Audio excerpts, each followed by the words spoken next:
Cool. Yeah, I think while I wait for these guys, I'll give you like a little bit of a backstory. So 2 years ago, I kind of talked about the like mechanisms for the value of design and like selling that and understanding that as a design build, like that's a pretty crucial piece, how we kind of evolved towards that. And then also kind of I got into like more of the nuts and bolts of like our two-step process, and kind of it was a lot more kind of process focused. So then Victoria asked if I wanted to talk again, and I said sure, and she's like, well, what do you want to talk about? So I said I'd like to get like a little bit weirder with it and really kind of dig into design. And I was terrified because I didn't know how receptive folks would be to it. They'd be like, what in the hell is this guy talking about? Which I'm sure some people thought that, but I got like really ridiculously positive feedback that I kind of took something that just kind of floated in space and was able to like apply some structure to it with some of the feedback I got. So I'm excited to kind of do this again because I honestly haven't thought about it or looked at it since I did it, except like 30 minutes ago. And I went through it and I was like, what was that slide all about? So I'm kind of intrigued to go back through it. And then my team is going to try, some of the people that were in the office were going to hop on, and then Sarah, who's our design director, was there, and Scott, our production manager, was there, as well as Russ, my business partner. So they all kind of saw it, but we were like, well, it might be valuable to have the rest of the design team see it so that they kind of understand where your head's at or what it is that makes our designs what they are, is kind of the idea. So gotcha. Oh, cool. So I have no idea what their deal is, but it's, oh wait, it says they're connected now. Yeah, we're in here. Yeah. What's up, Duff? Hey, man. Technical difficulties. Yeah. So I'm also trying like a little bit of a different setup here because this is a good test run for me because I'm doing a webinar on Tuesday and I've never really done a webinar. So I'm trying this like standing with running a PowerPoint. So I have no idea what it'll look like on you guys' end. So all right, Duff, you ready? Yep. Sure. I'm here too. Can we see you? Yeah. No, Christopher, my team. Can you turn your camera on or no? There you go. Oh, there they are. There's Sarah and Christopher. Hi. Sarah's like, you gotta listen to this thing again. Great. All right, so I'm gonna do a share screen here, I think. Uh-oh. We got a new member. We got a new guest joining. I was gonna say it's probably Jeremy. He's in his office. He's held up in his office.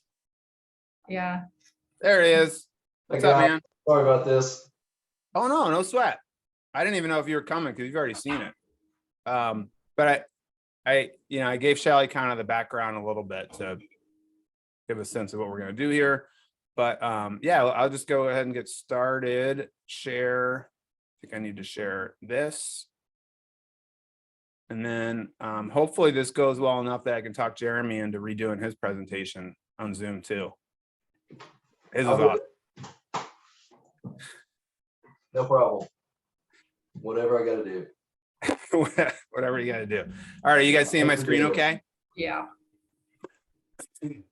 All right, so what I want to talk about is making your design the best. And I would kind of talk about the subcontext of that is coloring outside of the lines and really thinking about things differently and pushing the boundaries and using that to differentiate your business. So as you guys kind of know, this is what I did at the Remodelers Summit back in September. So we're going to redo it on Zoom here. So I call it the Remodelers Summit Remix. Should be pretty much the same, except I probably forgot a lot of it. So hopefully it goes all right. So here's our plan. So I'm going to do my best to take a 20-year career and 6 years of architecture school and then cram it into this 30-minute presentation. So it's a lot of stuff that's kind of circled around in my brain throughout my profession.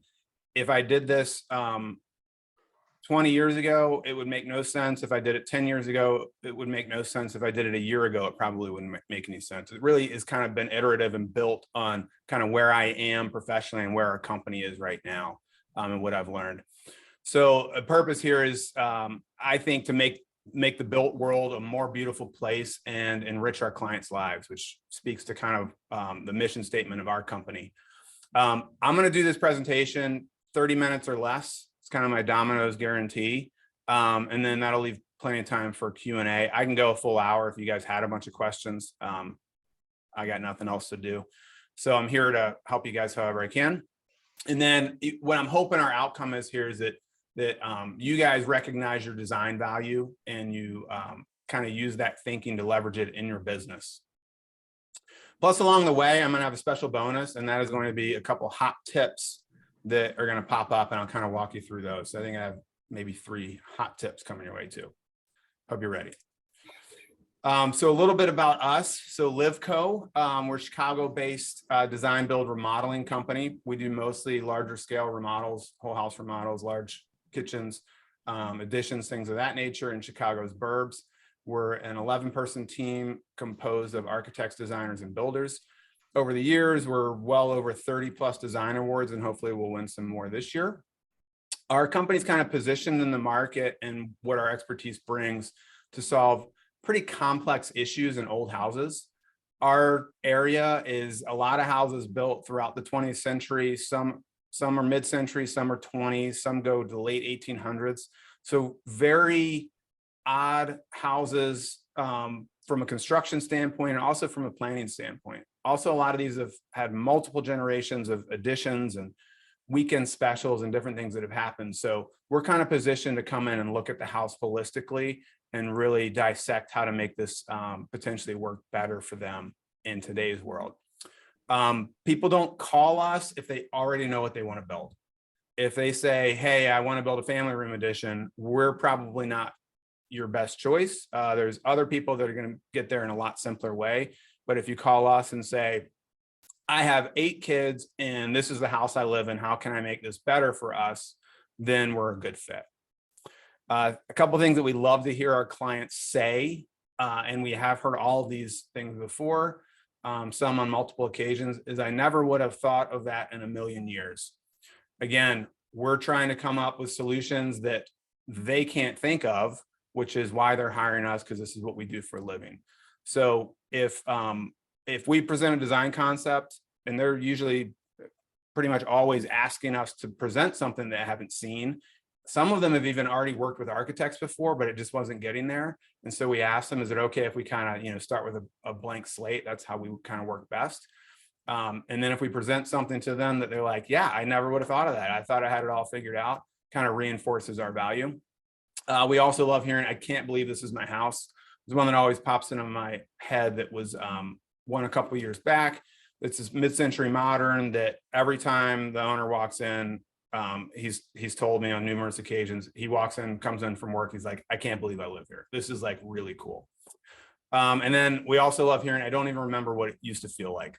We love using good before and afters on our website and wherever else we can. The hard part is so often we're really rethinking how a house is laid out.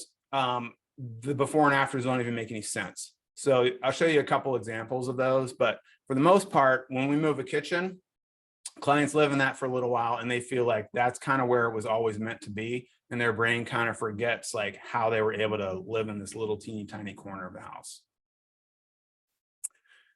And then at the summit, the focus was culture eats strategy for breakfast or something of that nature, but it was all about culture.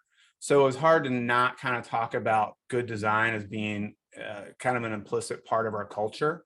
And that's through our design team, through our construction team, through our admin, through our marketing company. Every single person who's involved with us is touched by design in one way or another. And whether or not they know that something is good design or feel like they like it or not, that's not up to them, but they understand like the value of what we're doing, bringing that to the world. And we're the ones that are able to deliver that. And so that ties into our purpose. So purpose of LiveCo is simply to craft inspiring spaces that enrich the lives of our clients. Obviously, good design is part of the crafting of inspiring spaces. So it's all kind of intertwined in what we do and who we are. So then when I'm in front of Summit and I have a big group there, I ask, what is your company or your company's value proposition? Do you consider yourselves the cheapest? And then I ask everybody to kind of raise your hands, and nobody raises their hand. And then I say, do you consider yourself the fastest? And nobody really raises their hands. And then I say, do you consider yourself the best? And pretty much everybody's hands go up, right? So in the professional world of remodeling and construction and design build and all of this stuff, we're out there selling stuff at the prices that we do because that's what it takes to deliver the best, right? So cheapest and fastest is obviously we always want to be less, we want to get costs down and we want to be faster, but really our value proposition is that we're the best way to get you where you need to go. Oops. So because we had a bunch of remodelers together, I really want to just talk about HGTV effect a little bit because it kind of goes contrary to you can't be cheapest, fastest, and best. Because what happened with Love It or Listed or all these other HGTV shows, which is frustrating to our industry, is that they're kind of showing you the best and they're showing it really cheap and really fast. So that is what we're up against, is that's what I think a lot of people perceive in the industry, or our clientels perceive the industry being that they can get all three. So we have to kind of talk about that early, and that this is why you're going with us, because we're the best, and this is why, and this is what it's going to take to get there. But I do want to talk about one positive thing, because this is a design presentation that came from HGTV, is it helped people understand that there was more to the world of housing and where they live than their parents' house. So I think historically it was just kind of handed down, and people would move into their first house, you know, a young family, and start raising their kids. They'd have their parents' old furniture. It just kind of like recycled, and that's all they knew. And HGTV has really come out with some cool shows that really show what you can do if you really just think about design and what that can bring to your life. So that's where we can kind of leverage the HGTV effect versus harm us. And just everybody already knows that the budgets and time is probably BS anyway. So maybe it isn't so bad. So before we talk about what good design is, I like to talk about how we think about what good design is not.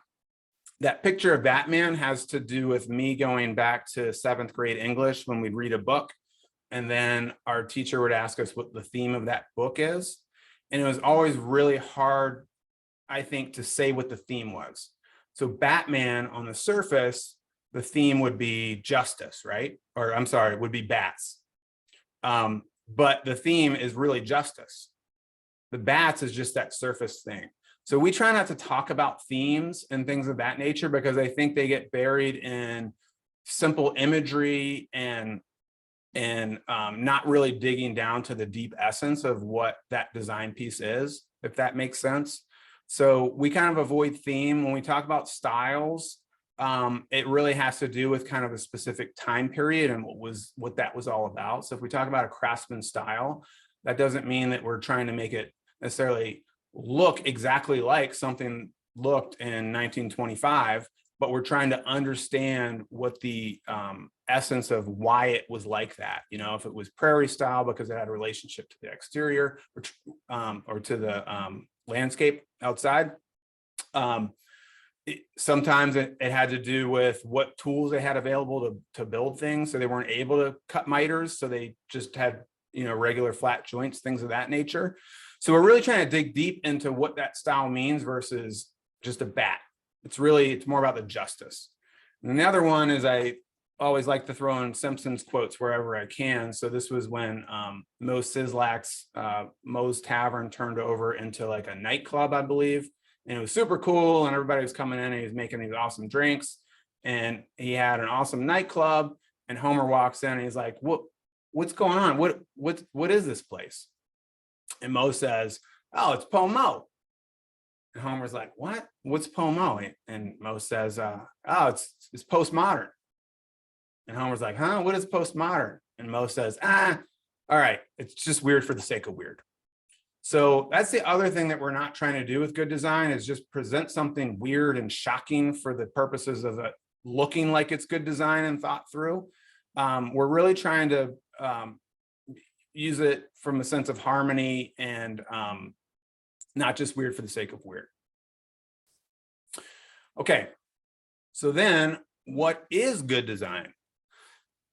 My take on it is that it's simply solving two or more problems with one solution. I think that's a really simple, pragmatic way to talk about what good design is. And a couple examples of that is, this is a project, it's an addition project that solved for circulation, sunlight, and the overall planning flow of the house.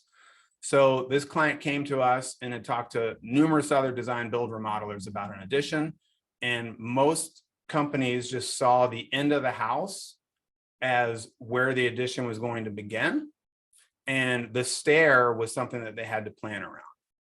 We came in and we looked at the house holistically and realized the problem was the stair.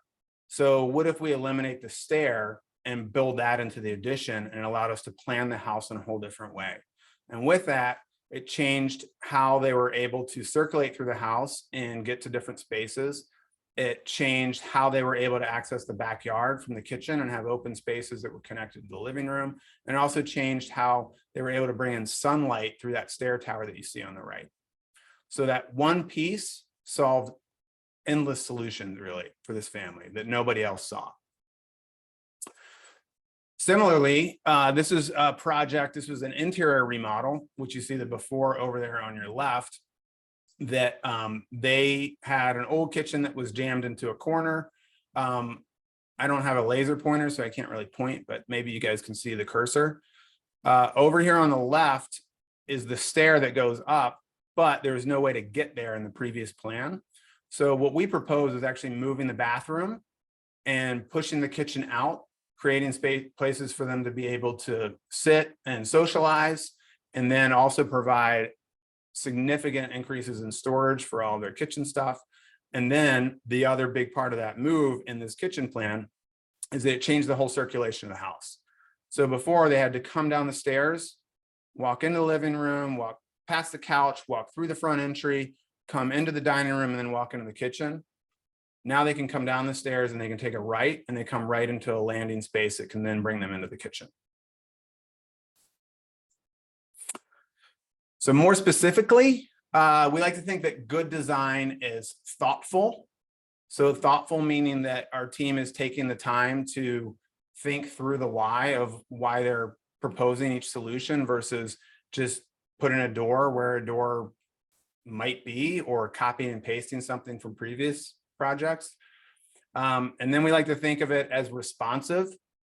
And responsive is a really important one because it has to do with all the things that exist in the existing home and sunlight and the constraints that you have with ceiling heights and all of those things, but also has to do with responding to how a family might operate or live in the space, how they're going to, eat breakfast, all of those things. It really is responding to all the programmatic demands of the project. And then it's purposeful. So we don't like to just spend our clients' money for the sake of spending our clients' money. We really want to understand why we're determining each of these moves that we're making for the purposes of our mission statement of enriching their lives through inspiring spaces. So then there's some devices that we use to do this. And overall, let me move this window here. Overall, it begins with planning, and planning for us has to do with organization and access. If anybody has been on our website, you see that we have these really cool three-dimensional walkthroughs, and we work three-dimensional modeling really early in our design process, but it still starts with an overall planning and organizational structure. So this is a sketch that we did for a client way back when, which is really more of an internal sketch. We ended up showing it to them and they were very confused. So you don't need to show clients, your work of how you got there. But what it's really showing is how we shifted the center of the existing home to a new side entry and the main entry and created new axes and points of circulation and organization for the rest of the design.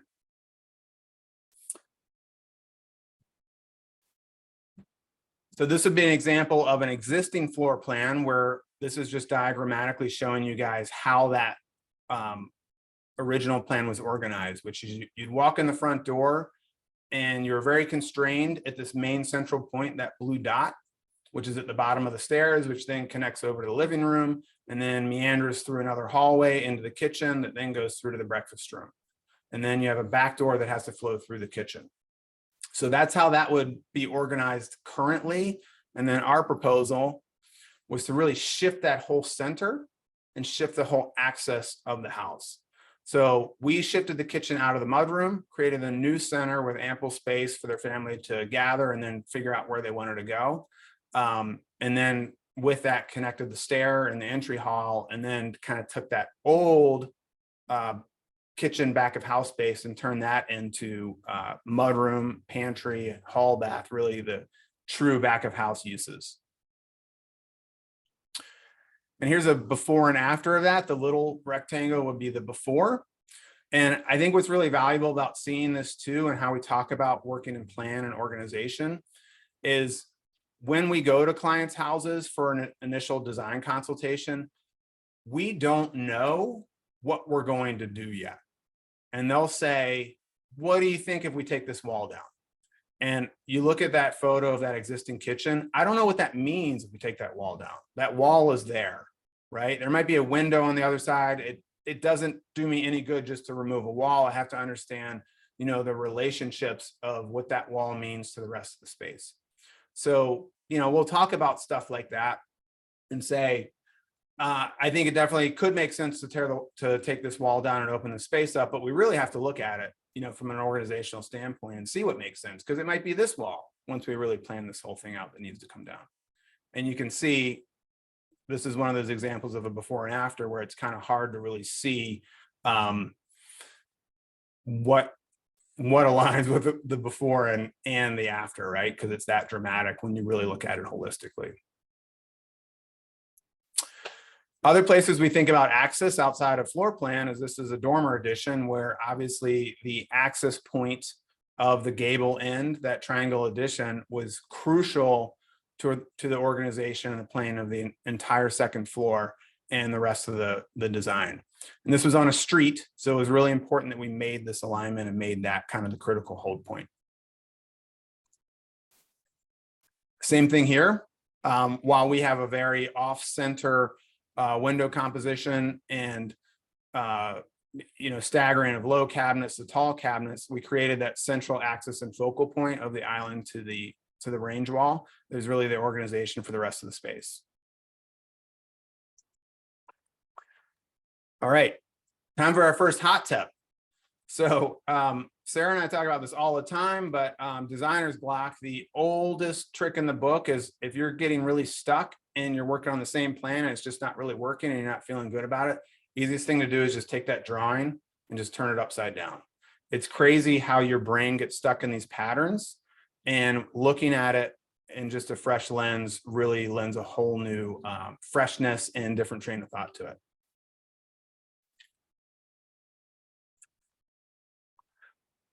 Okay, so now I'm going to talk about the thoughtfulness and the thought and care part of our process in two pieces. So in architecture school, I would say we were very focused on the God is in the details mentality. And I think in the traditional world of current architecture firms, it's all about God is in the details, that things have to be the way they need to be, and in some ways are striving for perfection. So the image on the right you see would be Mies van der Rohe's Barcelona Pavilion, which has a high degree of precision and perfection that has to exist for this particular design, which is what you'll see in most of Mies's work. It's very specific, it's very precise, and that has its place. On the other side of that, there's Wabi Sabi. And Wabi Sabi is an ancient Japanese thinking process of nothing lasts, nothing is finished, nothing is perfect, and therein lies its beauty. So essentially, the beauty of a built object is in its imperfections. So that clay pot that's been crafted by hand that has a small crack in it because of the firing process of whatever the environment or the hand making of it, that's where the beauty lies. And I think it's something really valuable, especially in our industry, because it kind of frees you from having to force your clients to make something perfect that isn't necessarily critical to them and is making them spend money that they don't necessarily care about. So to go into God is in the details a little bit more, this would be an example of World Trade Center, obviously. So huge buildings, I think 1,300, 1,400 feet tall. All the way at the top is a really intricate detail that happens in the window wall that nobody can ever see. And so the old story is Yamasaki was designing it and had this intricate detail up there. And somebody asked him, is like, why would we do that all the way up there? Nobody's ever going to see it. And his answer was, well, God will see it. Right. So it's this deep down, we have to find this level of perfection, even if nobody ever sees it. And you see that in Apple. Apple did an incredible job of that and leveraged that as well, and kind of their brand of God is in the details. You're never going to look inside of your phone, but it's known that everything in there is to a precise level and thought through in all of its design, all of their packaging, everything that they do kind of emanates this level of God is in the details. And then they even showcased it way back when they did the transparent iMac to say, hey, this is how much we care about your piece of hardware, that we're going to show it to you, and because it matters what's on the inside. So my argument on that is, I think in what we do, we're not mass producing iPhones and technology, and we're also not building, massive multi-billion-dollar high rises. We're dealing with clients' budgets, and we're dealing with different factors that don't allow us to mass produce perfection. So that's where Wabi Sabi can be a really valuable tool in our design process. Duff's over there like, what? I didn't know we had Wabi Sabi. Yep. So here's a good example of it. This would be in Monticello. This is Thomas Jefferson's home in Charlottesville. Thomas Jefferson designed this after being in France. Very, very specific organization, very, very careful plan. Everything about it emulates a level of perfection. But then you go inside and he had this really cool engineered contraption, which was the Great Clock. So it's in the main hall. It's a great clock. And he had this huge clock on the wall with all the gears in it. And then he attached cables and gears to it and those counterweights in order to, as the clock turned, would actually drop these balls and it would tell you which day it is. So you see on the wall there, there's Monday, Tuesday, Wednesday, Thursday, Friday, Saturday. Well, his calculations were off and he forgot about Sunday or didn't make the gearing right or whatever else. So he had to cut a hole in the floor. I'm sorry, it's actually Friday, or maybe it is Saturday. So Thomas Jefferson, this perfect house that he built for himself, the essence of what architecture should be from his perspective, and so carefully done, has a little bit of wabi sabi. He had to cut a hole in the floor. And honestly, it's probably one of like the coolest things about that clock. I mean, it's so cool that I even put it in this presentation. It's really those moments that I think our clients and our team really enjoy. Okay, so we have God is in the details, and then we have wabi sabi. So how do we know, and I know that this is what Duff is wondering. So how do we know what needs to be perfect and what can be wabi sabi? And so I would say that's where responsive design comes in. That's where our expertise and our experience and our understanding of our clients is able to help guide that process of what's crucial for them.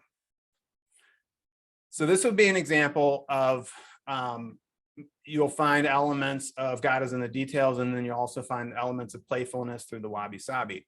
So this is a family room, and we have a couple important functional pieces of it. We have a fireplace and we have a television, because we're not going to ignore the fact that people do like watching TV. And then we also have storage for toys and electronics. And then we also have windows and doors. All these things are kind of coming together. So what's really crucial is the relationship or the centering of the fireplace that is between the windows and the doors. And then we also have the TV, which has kind of a crucial axis, which is a relationship to the windows, which also has to do with where you're sitting and where you're watching TV. So there's some functional stuff there too.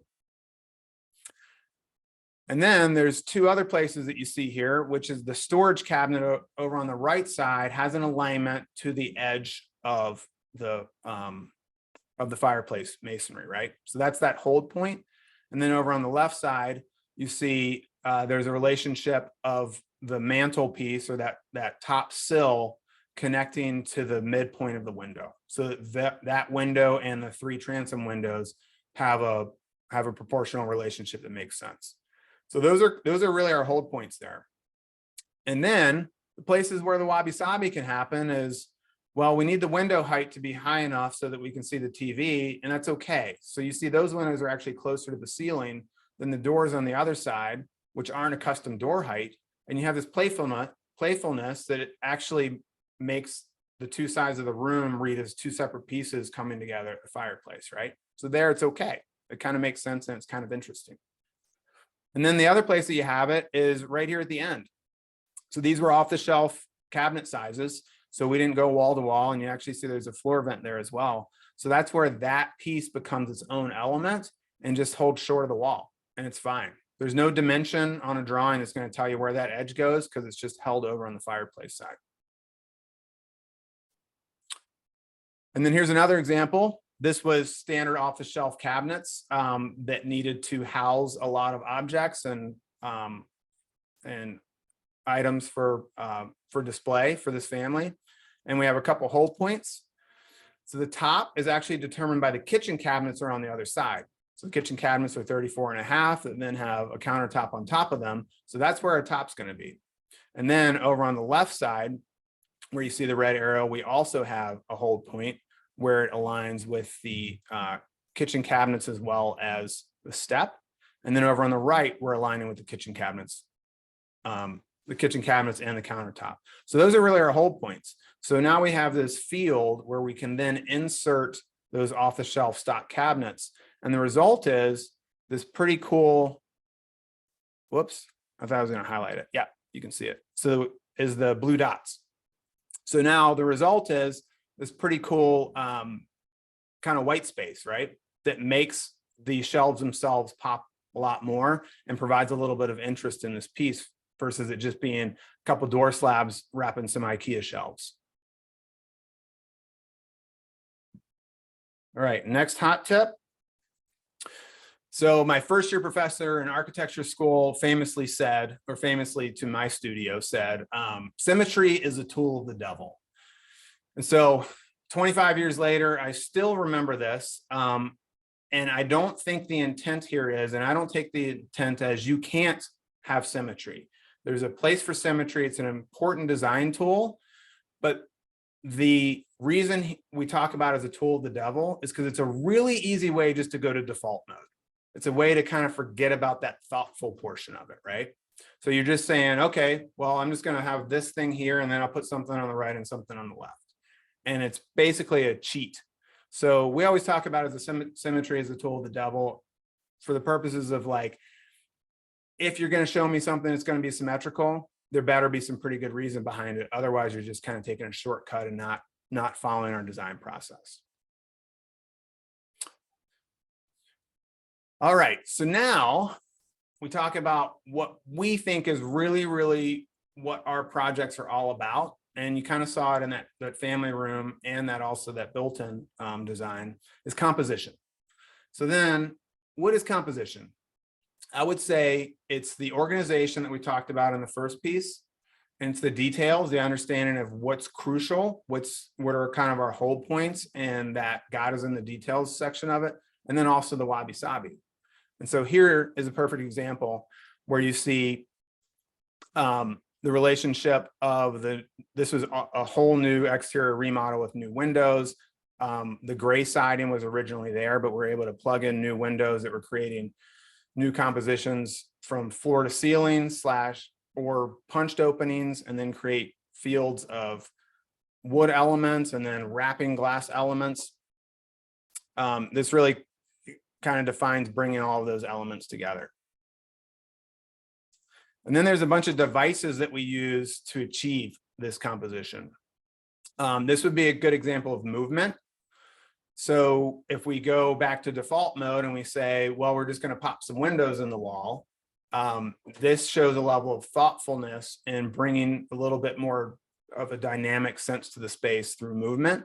So these windows are just in regular framed openings, right? I don't have any corner glass or anything like that, but we're able to use the trim and use the skinny, wide, wider, skinny, wide, medium to create this movement that happens that wraps all the way around the kitchen.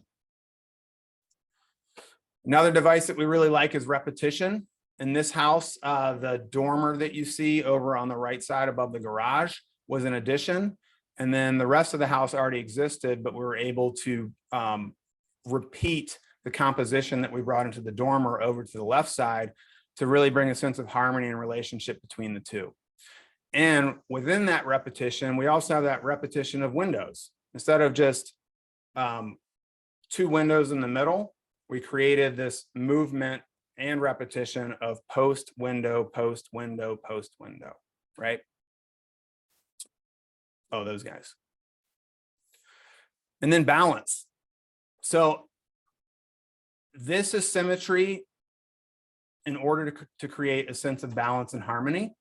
So what we had, and this is a back porch edition, what we had is something that was relatively offset because we have a living room space that you see where the fireplace is and the 2 windows that was centered on that.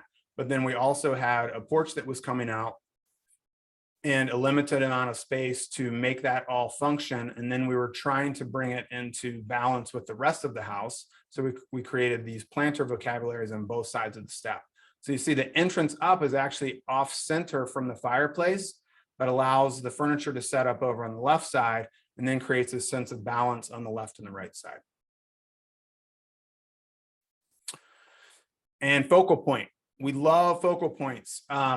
Most of our projects, wherever we can, whenever you walk into a bedroom, especially if it's new construction, when you walk into a bedroom, we usually try and look out a window. You'll often see those alignments, and that's kind of making up the exterior vocabulary of the house. And then in hallways, we don't like to end with a door. We usually like to end at some sort of focal point for artwork or something of that nature. In this case, clearly the contrast of the wood door is a focal point for this path to the front. And then this one's always a little bit of a weird one for folks, and it's probably just that I'm terrible at explaining it, but I think we always try and think of these formal elements that make up a space, and a really easy way to define them is plane, frame, and mass. So you kind of think about if you're building with Lego bricks, and then you're building with Lego Technics, your bricks are kind of defining that mass, which would be like this piece, right? That cabinetry mass, which is really its own kind of block element that exists. And then in this case, even though it was regular punched openings and a stud wall, we were trying to define a sense of frame where that's more open. That's the Lego Technics piece of it. And then the third piece would be the planes. So the planes are those Lego plates, right? Those flat pieces. So on this particular project, our planes would be the floor and then also the slope ceiling. And the frame is holding up the plane, and then the mass is really anchoring the corner. And then we love layering. So creating a sense of depth and energy can really create cool compositions. This is an example of that addition I showed you earlier, where you see this brown or kind of plum colored is actually continuing through and wrapping around to create one layer, one kind of mass layer. And then we have the gable end triangular piece that's coming out from there, which is creating that secondary layer. And in this case, we did it through a lot of different devices outside of massing. See, the siding is different. The color is different. The window color is different, but it's actually two different window specs. So over on the right side on the stair tower, it's actually a Marvin, at that point, the Marvin Essential line. So it's actually a thinner rail with a really thin mullion, almost mimicking the notion of the steel window. And then the windows that you see up in the bedroom are a much more traditional feeling Marvin Elevate with, simulated divided lights and a thicker style and all of that. So this layering really has a lot of layers to it. There's our mass layer sliding through. And then contrast. Contrast is always a fun piece to introduce based on those formal elements. So in this case, we use color in this dining room wall to really accentuate that mass element and that focal point of the backside of the dining room. And then we also create contrast with the ceiling joists or the collar ties that we're running across by contrast with the contrasting color of the gray to really give a sense of defining those elements and bringing some visual interest. And so these are all just devices, but who cares? What are these all about? And we would say that they create those moments of enrichment. This is the family for that project that has the movement windows that happen. And we love showing the photos of our clients whenever they are willing in our project photos, because it really shows what the spaces are all about. People that are going to be living in these kids are growing up. These are moments that are inspiring them or will take them to see things differently in the world instead of just the way that they're always supposed to be or the way that they're used to seeing them. So for us, that's kind of what it's all about. And last hot tip. So if you go to our website and you look through our photos, first of all, we use pro photographers. Access, I'm sure you guys do, but there's a lot of companies doing really cool work out there that just think they can do it on their iPhone. A pro photographer will make a world of difference. And in this particular project, I'm trying to show two examples. Let me move my zoom window here. The one on the left is not 2-point perspective. And the way you can tell the difference is the verticals are coming in and there's a place for that. But we really like architecturally, the space reads better and gives you a better sense of those architectural devices and design moments that we're creating when we keep all the lines vertically. So the one on the left, we would have edited or reshot to be like the one on the right, so that all of our verticals are in 2-point perspective. And there's a Chicago architecture firm I worked for where we used to do all of our renderings or our kind of concept models in non-2-point perspective, and it used to drive him crazy. And everything that he wanted to see needed to be in 2-point perspective because it was kind of giving him that understanding of the design of the space versus just a photo of the space. And here's another photo example. This was from our roundtable. I guess that was last week. So I asked our facilitator, like, do you have any photos of the group? And he sent me the one on the left. And like, I wanted to put something cool on social media. And I'm like, that doesn't work for me. Like, what am I going to do with this? It's just this weird wonky photo that looks like it was just taken of a bunch of people. I definitely don't have a 2-point perspective. I have this horizontal at an angle. I do have verticals kind of, but this one's not here. It's kind of offset. So while one of the companies was presenting, I just went up and took my iPhone and I took this photo, right? I got all my verticals. It's not really as much about the people, but more about the space. It's about the energy. It's about what we're doing. It has foreground. And this is the one we ended up putting on social media, in case you were wondering. And I think to talk about design, it's hard to not put a slide in about the creative process. This used to be on our wall. I can't remember if it still is or not, Sarah, but I feel like someone in construction kept taking it down. But I've seen this 100 times from different people that have done it or kind of said it in a different way. But as you're designing, you're getting stuck. This is a really good meme to look back at, which is we start designing and we're all excited and we're like, oh yeah, this is awesome. And then you hit these little walls, and I'm working on a project right now and I'm running into just that. I'm like, I cannot fit this thing without making the circulation to the master bedroom not work right. And then I start thinking, whoa, this is tricky.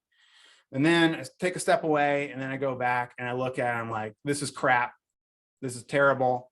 And then the next thing I'm thinking is like, oh my God, I got the imposter syndrome. I am crap. I guess I'm just terrible at this. How can I not figure this out? And then you kind of keep digging. And then you're like, wait, this might be okay. And then eventually you get to the moment where you're like, this is awesome. So I think it's a good reminder that whenever we're designing, to remember this is tricky, this is crap, I am crap section, just to kind of remind ourselves that like, this is part of the process. I am not crap. This isn't crap. And it is a little tricky, but we're really good at what we do and we're going to get there. And it will be awesome. And that is what I got. How fast did I talk? Whoa, 140. Yeah, so that was like a little over 30 minutes. All right, you guys have questions? I don't have any questions. I liked it.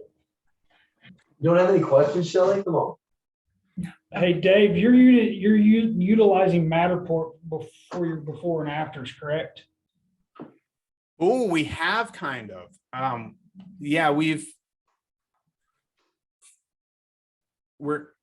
the hard part about that is to really do that for the before and afters, you have to put your Matterport in the exact same spot. So I haven't really done that. Sarah,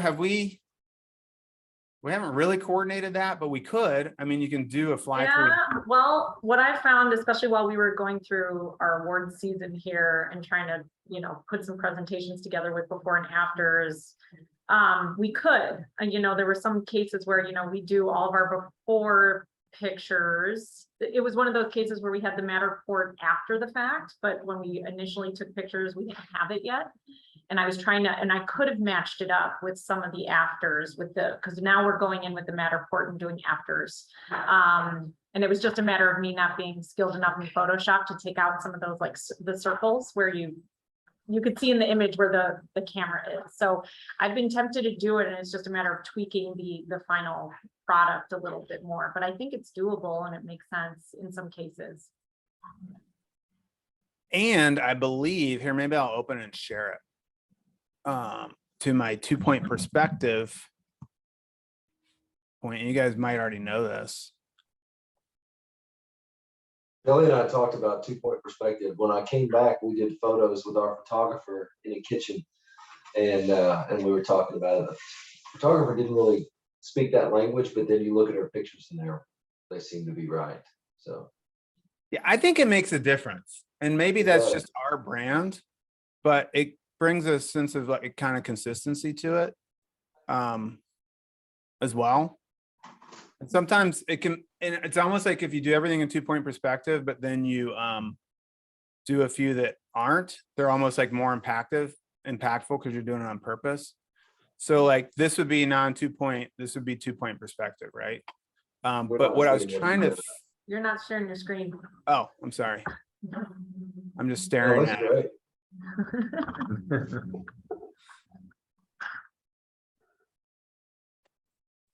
Thank you. My wife just I realized I didn't bring a power cord up here.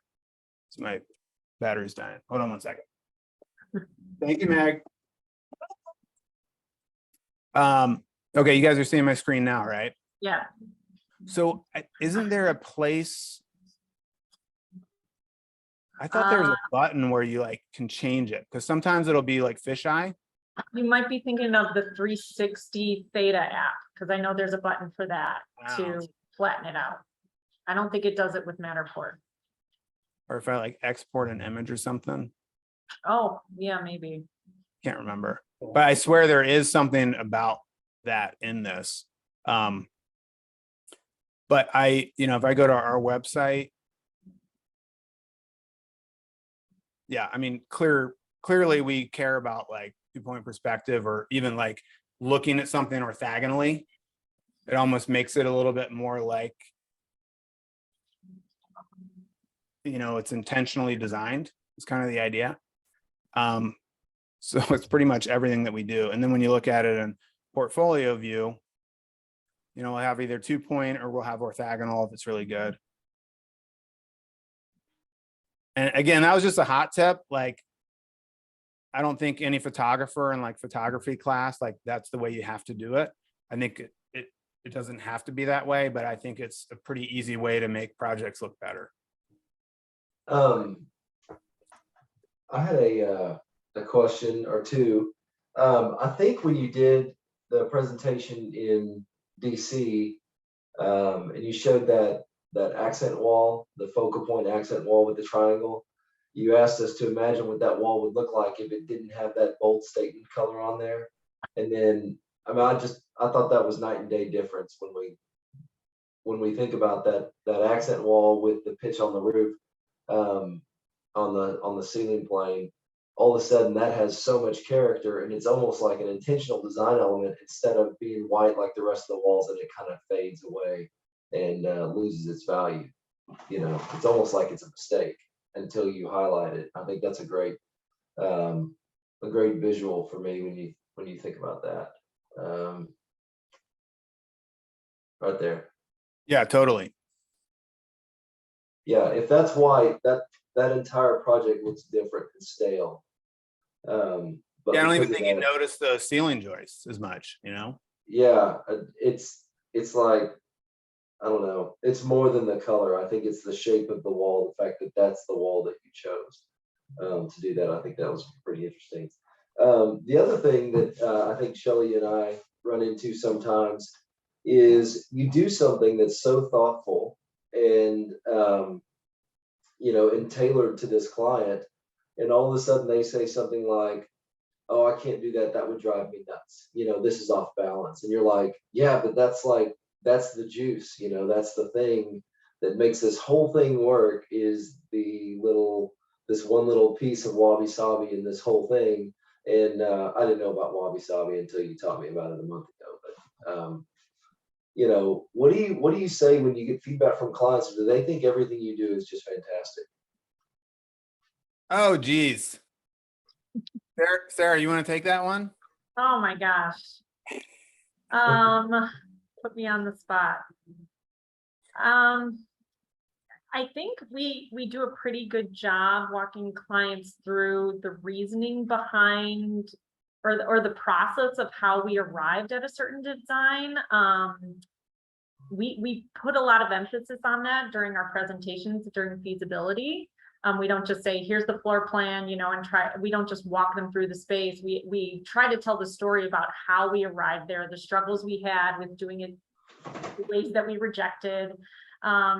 And then basically trying to sell them on the reason why we arrived at this final point and why it's so great compared to all the things that we rejected. So it's hard for me to answer that question because I feel like it doesn't happen that often. Not trying to sound like all of our designs are so great, but I think we do a good job of trying to, I guess, educate our clients about good design and why this works. Yeah. Yeah. I think part of the reason it doesn't come up that much is because we positioned ourselves as stewards of good design. So people are kind of trusting us.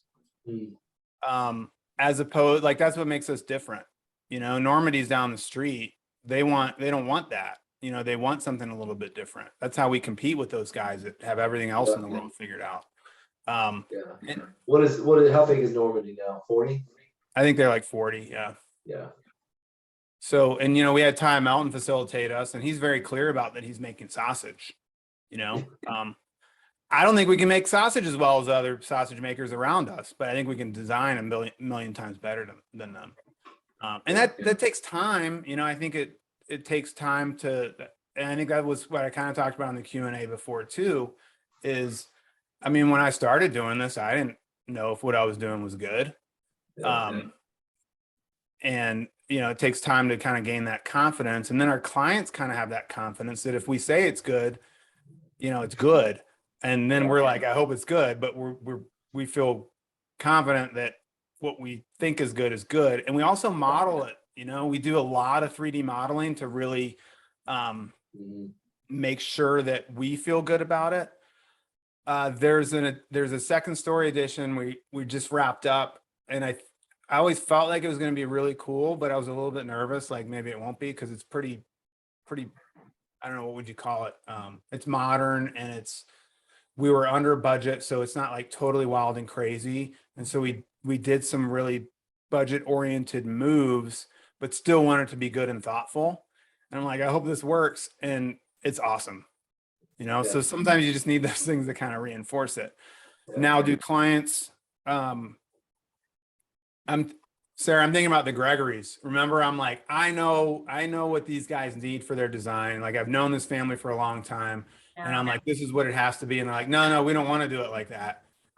That's not what we want and how we were going to live. And I'm like, cool, my bad. You know, I can't force you Yeah. to want to live in what I want to live in. Yeah. You know, and that was kind of my mistake. And Sarah had their design already done, and I went and messed it all up based on what I thought would be good for them. And she's like, but I've kind of gotten to know them pretty well, and this is really the direction they want to go.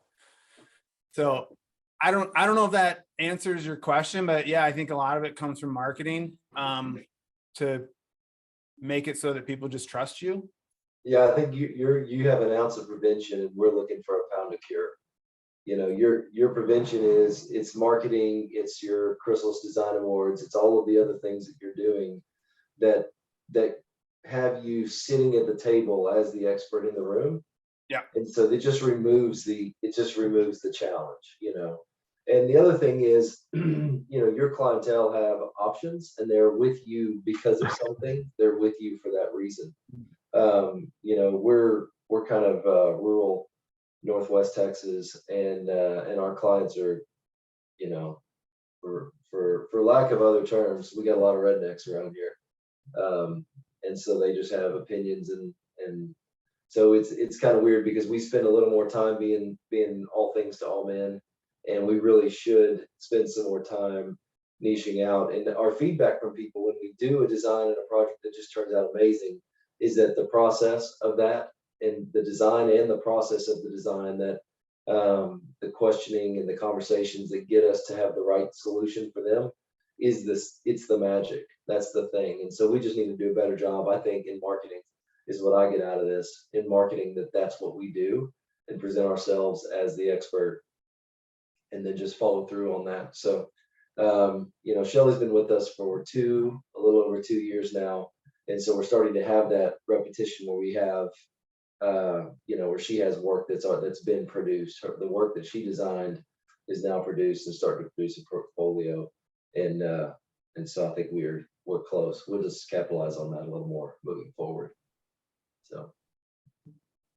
Yeah, and it's I mean, yeah, it's clearly market specific. You know, we have this little niche where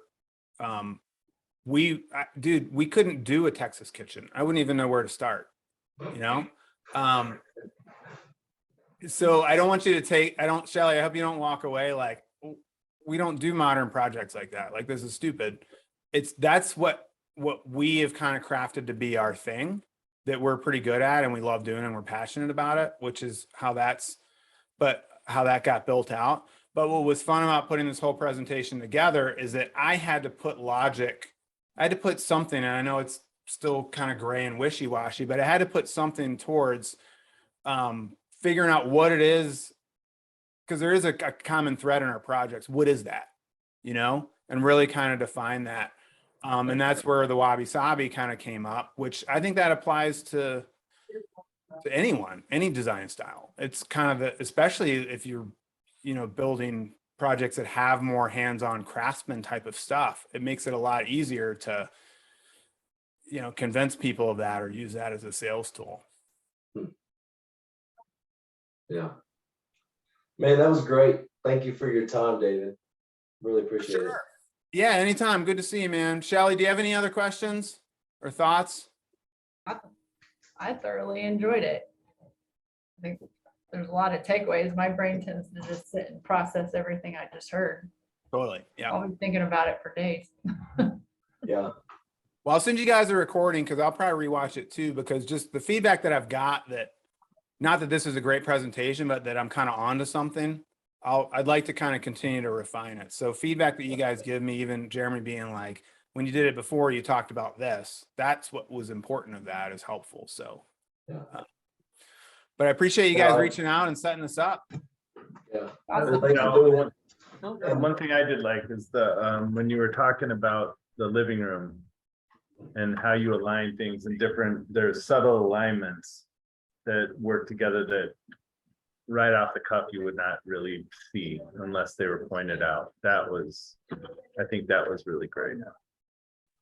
Yeah, and I need to work with you on that stuff more because you're like Januska, for example. Like in my head, I'm like, well, this has to align, and you're coming at it from a different direction. So yeah, I think it was really good to hear kind of where the design is starting, so that you're understanding it when you're producing it as well, right? Mhm. Maybe we have to highlight those. I don't know. Yeah, get like a little port stuck in the back of your head, and then I can just plug into you once in a while. Be like, what is he thinking here? Yeah, and I need you guys to tell me if it matters or not, because sometimes it might be a God is in the details, and you're like, this doesn't matter. You're like, yeah, you're right. Yeah, it's a fine balance. It is. All right, so Dave, guys. I owe you, who are we gonna do that other presentation for? You don't want to put these two through it. With that, Through my presentation? Who do you want that for? I think everybody, the Oh, entire human race. Wow. oh. Good, huh? All right, well, Look what happens when you give them a good microphone. Yeah. yeah, We talked about it at our roundtable a little bit. I think Oh, the you did? professional level business owners would definitely appreciate it. yeah. 'Cause, you get those ups and downs. It's cool. Head trash. Or other business owners. Yeah. All of them. Yeah, Yeah. the entire It's world. funny, the feedback has been fun to see. The most popular were that my husband is finally talking to me about this now. After that, I had about 4 couples come in and go, okay, so now he understands that he's talking to me. That was pretty Awesome, interesting. man. Yeah. Well, so if you set it up, I'll be there. You tell Awesome. me when a good time is, and I'll cut it and get it ready just like you did. I like it. All All right, right. man. Great. Thank you all. That was a lot of fun. Thank you. Appreciate it. Likewise. All Thanks, right. guys. Take care. See you, Dave. Bye.